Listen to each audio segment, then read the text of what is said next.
And what salon did you choose for your first shop? I went to the salon that I was a receptionist at. It was called Blown Away Hair Lounge. Okay. And I was a receptionist there, like I said, I think it was like a year and a half or 2 years prior to going to school. And then the whole time I was in school.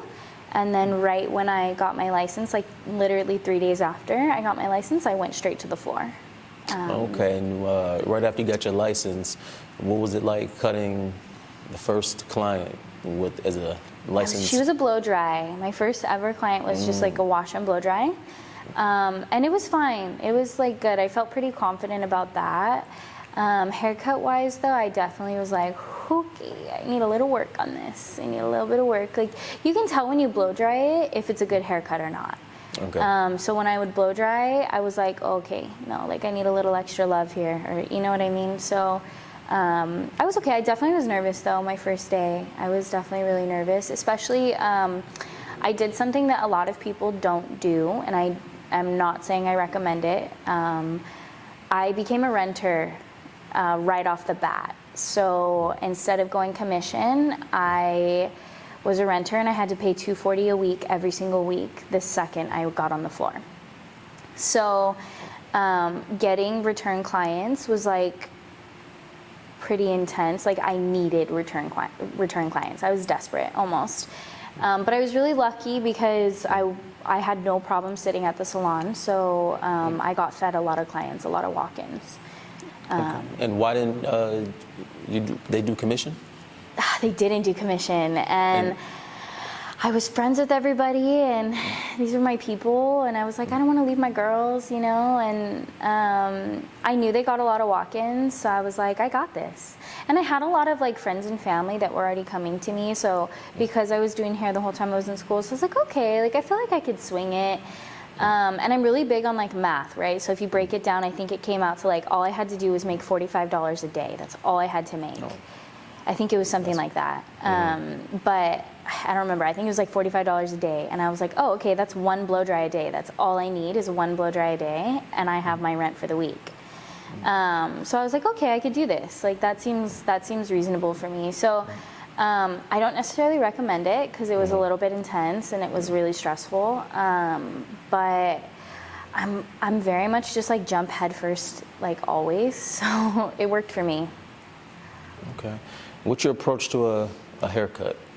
When the client sits down, they tell you what they want, the style, like what's your approach? You start, what's going through your mind? It depends. It depends what they want their outcome to be.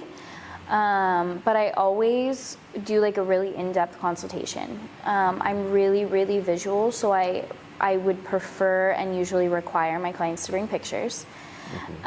Because I prefer like, if somebody says like, oh, I want my hair short to them and short to me, maybe two different things. So I prefer that we're on the same page. So I prefer people bring a photo. So that's one thing, so that I can visually see like, okay, this is what you like, this is what you don't like. And then from there, I just start with the perimeter and then I add layering from there. I'm really big on dry cutting too. So I'll blow dry the hair and then I'll go back in and dry cut a lot. Because usually people will wear their hair like styled a lot of the time. And that's something you learn in the consultation, whether they're more natural or more styled. So I do a lot of dry cutting for when it sits, like when they have it styled, so it looks good like that, you know. Most people don't leave the house with sopping wet hair, so it needs to look good when it's dry too, you know. Oh yeah, that's true. So do you interact with clients? Yeah, I'm a talker. Yeah, me and my clients always talk. We have a good time, we laugh. Yeah, we have a lot of interactions. I make it a point, and I have since I started doing hair, to learn things about my clients. So I may not be able to tell you where they part their hair, but I can tell you what their dog's name is, how many kids they have, where their relatives live. Like I can tell you what they do for a living, all of that. So I try to like learn these things about my clients because I feel like that's their personal time, you know. This is their moment to feel beautiful and feel, you know, amazing. So part of that is somebody paying attention to you and making you feel good, you know. So I talk a lot. Yeah, and that's what brings client retention back too. Somebody who can, you know, connect with you rather than somebody who, I mean, even though still somebody might not be a big interaction, but it comes out nice. But you know, you'd rather have somebody, you know, you can who can remember things like you said. Exactly. So I had a cosmetology, my first ever cosmetology teacher. Shout out to Miss Bautista. She told us that doing hair is not only about doing good hair. She was like, it's also about good customer service. Somebody will come back to you if you connect with them really well, even if you didn't do that great of a job. But because they enjoy your company and they enjoy your conversation and they enjoy those things, they'll continue to come back to you. So being a good hairstylist on top of that is like an added bonus. But hair is really therapy. Like people come in and they, you know, get things off their chest that they normally can't get off their chest. So for somebody to not talk, it's kind of like, oh, this is uncomfortable, like as a stylist. If somebody requests a silent appointment, that's totally acceptable too, but that's up to the client, you know? Yeah, because it can be a long silent. A lot of quietness. A lot of like Yes. 3-4+ hours. Oh yeah, I've had a client for 10 hours before. It's Yeah. complete silence. No, thankfully. Oh, I don't think I would have tapped out. I think I would have been like, oh man, no, I can't go that long without talking. There's no way.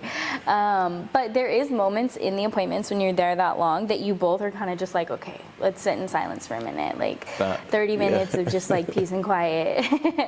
Or I have a lot of like first responders and like nurses. And they'll come after their overnight shifts. So they'll kind of like talk a little bit, fall asleep a little bit, talk a little bit. You know, there's like a good mix of the whole thing. It just depends though on the day. Okay. Weirdest experience or request that you can think of? So the only weirdest experience I can think of, I've been really lucky, but the weirdest thing I can think of, or it's actually kind of sad, but like it was like a little traumatizing, is that I had a lady come in to my first salon, and she had like literal poop in her hair. Yeah, and she was like, "Can you shampoo me?" And I was like, "I just would prefer not to." Like, that's just like a sanitation thing. That's just like not. So I said no, and I felt bad because like obviously, you know, she was down and out, she needed a little help, but like it's just a sanitation thing, you know. So I was like, yeah, definitely not. So it was like the weirdest thing ever, but other than that, I haven't had anything like super weird, thankfully. I've been really lucky. Oh, okay. Yeah, just more like people being like disrespectful more than anything, but not necessarily like weirdos. How do you handle that? Depends on my day. Oh. And it depends on how disrespectful they're being. Depends on if you had your coffee or not. Exactly, yes. Have I eaten today or have I not eaten? No, it just depends how disrespectful they are. I pretty much match energy for the most part. So, and I can be pretty feisty, but I'm also really good at customer service. So it just depends on what they do and how they're acting towards me. I usually will make like passive aggressive little comments. That's usually how I handle it. And then I'll just be like, but ha ha ha ha. And then it just like diffuses and then it's fine. But I'm really, like I said, I'm really lucky. A lot of my clients are really amazing. I think all of my clients are amazing. I don't have any clients anymore that I like wake up in the morning and I'm like, oh God, I can't, I don't have that. I'm very lucky. Okay. How is it working with other stylists? When I was in the salon, it was tough. I am definitely not like a normal girly. I prefer to just like come to work, have a good time, and then go home. And there is a lot of like competition and vanity and like pettiness in salons. I was really lucky for the most part. We didn't have a whole lot of that, but you still get drama. You have like a bunch of women and in one building, there's gonna be a fight, right? Yeah. So I learned pretty early on that I didn't like that. So I just went straight into a salon studio so that I could be on my own. So now I have interaction with people, like on moderation, you know, like on my terms. But it's not nearly as bad as when I was in a salon. Because when you're in a salon, you have to work next to the person, and then in the break room, you have to sit next to them. And then when you leave, you walk out together, and then you wake up, and then you go together. And so it's like this rotation of you never get a break from each other. But when you're in the salon studio, you have that distance. You can, if you're having a bad day, you can go in your room and just be like, I need a minute, you know? You can't do that in a salon. Everybody's all in your zone in a salon. So it was okay, I guess. I'm just not meant for salons, though. No? No. Okay, yeah, everybody has their own, Yeah. their own personality, their style and everything, whatever, Yeah. how it fits in. So what are the types of things you do in between appointments? So maybe you just did a client and you maybe have like 2-3 hours in between. Yeah, it depends. A lot of the times I go and hang out with my friends at the salon studios. Like we'll eat lunch together, or I'll go into Esther's room and watch her do fades so that I can kind of see if I'm like getting the hang of it, or if I can figure out what she's going to do next. So it just kind of depends. Some days, if I have enough of a break, I'll go to my parents' house and hang out there. It depends on the day, honestly. So when in the Phoenix Salon Suites, everybody, it's like a community. Kind of, yeah. Is majority like hairstylists in the It's everything. barber stylists, or is it? It's really everything. So it's all hair, skin, and nails. So everything. We have body sculpting, eyebrows, like all of the above. So you get a really good mixture of like personalities and everything. I always tell people, like, it's a bunch of introverted extroverts. Like we all are extroverted because of our career, but we're also like introverted because we prefer to work alone. So it's like a really good mix of people, and honestly, we're really lucky at Phoenix. We don't have, I mean, with the exception of a couple people, we don't have like a whole lot of drama or issues. And even if there is, you just like walk away. You don't have to deal with it. You just go in your room. It's like a Shut your door. hotel. Yeah. You know what I mean? So you just have like your own little room, and you do your thing, and you go home. Price setting. You don't have to say your prices, but was it hard setting your prices? Yeah, it was difficult because you have to find a balance of making money and knowing your worth at the same time. Because some people, overcharge, and some people undercharge because they don't understand their worth, or whatever the case may be. But when I started at the salon that I was first at, they had all preset pricing. Okay. So I just went with their pricing, and then I kind of took their pricing and modified it when I left, and modified it to kind of what I felt like fit my needs more, and like what I was putting into it a little bit more. Okay. Also, as you get educated, right, as the more you do education, the more you know, so the more you can play with your pricing a little bit, right? If you learn a new technique, if you're putting out better work than what, say, I was doing 4 years ago, obviously there's a price increase there because now I'm better. Now I'm putting in, a better service. When you were first starting off, did you feel comfortable taking the money even though you knew that quality wasn't there? Like, no, I felt really uncomfortable about it. I'm really uncomfortable about money in general. I don't know, I just feel like it causes a lot of fights. So it makes me feel uncomfortable. It really does. So yeah, I didn't feel super comfortable about it. When I was doing hair at my house, like on the side, I literally was charging like nothing. Like I wasn't even making a profit. I was literally in the red and putting my own money into it. Because I felt so like, oh gosh, but what if I burn her hair off? Like, like, oh, what if I butcher this, So I was really uncomfortable about it. so it was just more, you were just getting more experience. Yeah. Yeah, that's common. People put money into their craft, like they'll pay for people's haircuts, pay for stylists, services, just to get that quality and get Absolutely. that, and get those repetitions in. They taught me, like, you have to spend money to make money. So that's kind of how I looked at it. I was like, okay, well, yeah, I'm spending money, but eventually I'm going to know what I'm doing, and then I can make the money. But I got to just, like, get to that point, So I was like, I'll be fine. And I was living at my parents' at the time, so I didn't really have a whole lot of bills. I mean, I did, but, like, I didn't have to pay rent, thankfully. So I was like, oh, okay, I could mess around a little bit. I can play with fire a little bit. Okay, what's your money maker hair cut style? It's between extensions and bleach. When you combine the two services, then both of them. But yeah, between extensions and bleach, they're pretty like the high ticket services usually. But also they're the high hour services. So you're with somebody like longer periods of time. The person I was with for 10 hours, we did a full highlight, a tape-in extension removal, a scalp treatment, and new extensions put in, so that, 10 hours of time, but you get paid, like I charge hourly, so you get paid hourly for that. What equipment do you use? Like blow dryer or? Yeah. Oh, okay, I use BioIonic a lot. I really like their stuff. I have this horrible habit of like catching blow dryers on fire. I don't know why, I'm not sure. But I do a lot of blow drying, and I do like really bouncy, like voluminous blow dries. So I don't know if I'm putting them to work too much or what. And a lot of my clients have curly hair. So BioIonic is the only blow dryer, I mean, knock on wood, but like the only blow dryer that I haven't caught on fire yet.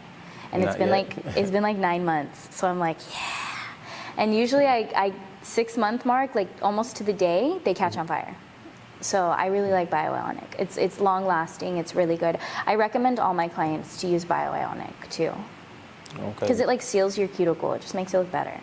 What about shears? Any brands? I have Hanzo. I have Hanzo shears. That's the shear of choice. Yes, definitely. Yes, I have Hanzos. Yeah. The curling irons? I use BioIonic for them also. Okay. And then my straightener, I have an Amika one. Amika is the same shampoo and conditioner I use and stuff, styling products. So, yeah, I use the Amika straightener. Okay. Do you cut with any smocks? Yeah, but I just buy we have a vendor that comes to our salon once a week, and so he sells those, and I don't think they're like name brand or anything. I just buy from Salon Back Bar usually, as far as like those go. Okay. Favorite products? Styling products? Oh yeah. It depends. I really like Amika for like smooth, bouncy, things like that for like a nice blow dry. But as far as if we're enhancing your curl or we're diffusing, I use Mizani a lot for that.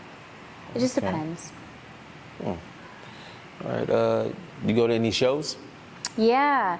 I usually go to the hair show every year. We just went to one, Esther and I, in April. We went to one, and it was cool. So we just went to that. It was cool. You pretty dope? Yeah, it was nice. That one was really tiny. So usually they have the hair show in Long Beach, and it's pretty big. I think it's the convention center in Long Beach that it's at, so it's pretty big. But this one was super tiny. It was at the Anaheim Convention Center, so it was pretty tiny, honestly. We went through the whole thing in like an hour and a half, and we were like, oh dang, now what? So it's kind of tiny, honestly. Could you see yourself setting up at one of the shows, like performing on stage and giving demonstrations? Yes and no. Okay. I definitely would love to, because I love to like teach, and I love to, I don't know, like share what I can. Okay.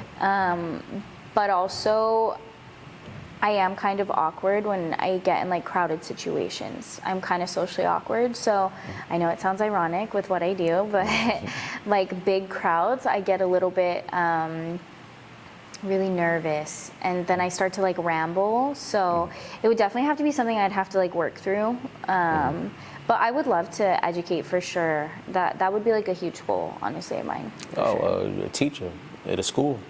Not school. Oh, no. No. School's too, school's a little different. That's a different ball game over there. But more like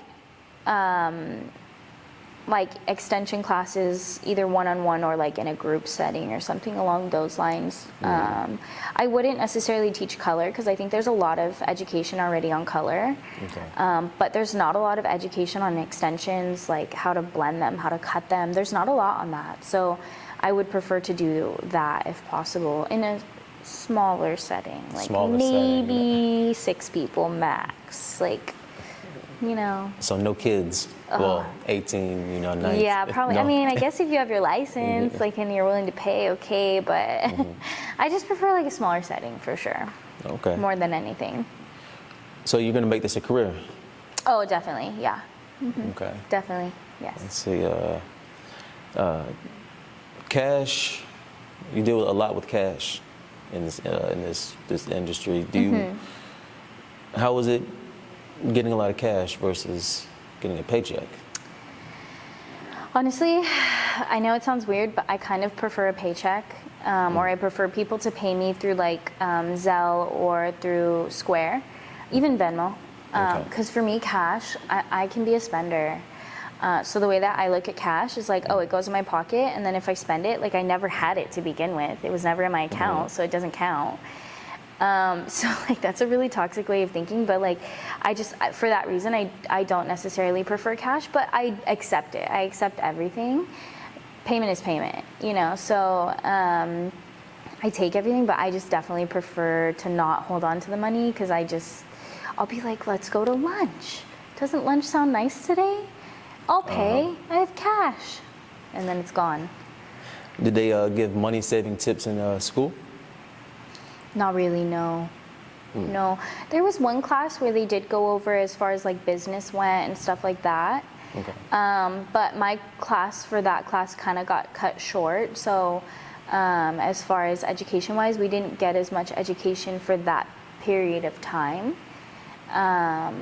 So yeah, I didn't learn a whole lot of that. I kind of just winged it in the beginning. I kind of just went with the flow. And then I did my taxes, and it was a hot mess. So then I was like, damn, I got to get it together. So then I was like, okay, I got this. I could do this. So then I just got like a plan together, and yeah. All right, so where do you think the industry's going? I feel like it's going like more to, how do I say it? Like choosing a specialty. So a lot of people are not doing like just standard color touch-ups anymore, or just a haircut. A lot of people are doing high-profile services, color corrections, huge extension jobs, things like that, like more money tickets. So people are going away from what they call like bread and butter services, and going more to high value things. That's what I've noticed personally. So specializing in things. You plan on owning a salon? That is the question. I don't know. I think definitely I would like to own like a salon studio one day of some sorts. I don't want to own like a traditional salon where you have the salon chairs inside and everybody's together. I think with that you get a little bit of unnecessary drama and things like that. So with the salon studio environment, I like that better. So I think I would own that before I owned like a standard salon, for sure. Okay. What's the best advice given? People don't really give you advice. They kind of just like, do your thing. You're going to do great. Got you. Wow. So people don't really give advice. Just like don't let people get to you. And yeah, they don't really give advice, honestly. It's kind of, that's where I'm saying like a lot of vanity and a lot of pettiness is in the salon industry, because it's a bunch of women, so it's very competitive. So people get catty, and it's not that they don't want you to succeed, they just don't want to see you do better than them. So giving you advice would give you a step ahead, you know? So I don't necessarily know, other than like not everybody's for you. I don't think I got any other advice other than that, really. Okay, and the last question, the reason why we're here is, so why do you stay busy cutting? Like how do I stay busy? How do I keep my business flowing? Or why do I do it? Oh no, why? Why do I do it? Why do you stay busy cutting? I don't know, I just love hair. It's my passion. It's definitely my passion. My grandma knew that I was going to be really good at hair, so she was always like, girl, you need to do it. Like, you need to do hair. You're going to be a great hairstylist. And I was like, you're crazy. You're cuckoo for Cocoa Puffs, girlfriend. I was like, I'm going to be a lawyer. And then one day I was in the office, and I was like, I can't do this anymore. Like, I'm not happy. This isn't meant for me. And I was like, I'm going to go to work at a salon and see how I like it. And then I did, and it just became like the love of my life. Like, I just love my work. I really love what I do. There's rarely days where I wake up and I'm like, oh my God, oh, another day, like I have to do this again. And my dad always told me, like, find a job that you can make money and be happy, right? Best case scenario. Yeah. And I found that, like, I love what I do, and I love being able to make people happy, and I love being able to, like, when they walk in and they're kind of feeling like bleh, and they're not really loving themselves, and then they walk out and they have like this pep in their step and this confidence, or like flipping their hair. I love that. Like, I love the feeling of them feeling brand new and, oh my God, I look so beautiful. Or they're sitting there taking selfies. I love that. Like, yeah, take your selfies, girl. Feel hot. So that's why I do it. Yeah. Okay. That's a well put. Thank you. Well put. Thank you. All right. Well, we want to thank you for coming in and giving us this interview. We really appreciate that, Lauren. Thank you for having me. I appreciate it. Oh yeah, I'm glad I'm sure people enjoyed the interview and your journey. I hope so. Oh yeah, we'll put the link in the description. Okay. You know, her bio, information, all that stuff. You guys can check her out. But it's a wrap. Thank you. Thank you. All right.